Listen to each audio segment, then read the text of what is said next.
ในปัจจุบันข้าพเจ้าจะบอกท่านเกี่ยวกับวิธีการลงทะเบียนใน1เคมได้อย่างง่ายดายและไวจากอุปกรณ์ใดหนึ่งเพื่อให้ได้รับผลกำไรใหญ่โดยการพนันกีฬา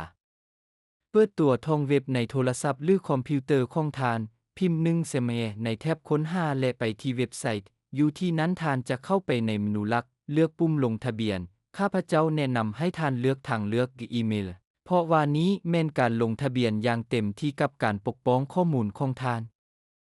ในที่นี้ท่านเลือกประเทศสกุลเงินภาคพื้นใส่ที่อยู่อีเมลของท่านชื่อนามสกุลและเบอร์โทรศัพท์สำหรับการปกป้องสร้างรหัสผ่านที่เข้มแข็งและใส่รหัสโปรโมชั่นวัว19ซึ่งให้200%ให้กับเงินฝากของท่านและกดปุ่มลงทะเบียนค่อยจะออกรหัสโปรโมชั่นให้กับเจ้าในคำเห็นข้างลุ่มนี้วิดีโอหลังจากนั้นตื้มเงินใส่บัญชีของท่านด้วยวิธีที่ง่ายและได้รับ200%ในเงินฝากครั้งทำอิฐของท่าน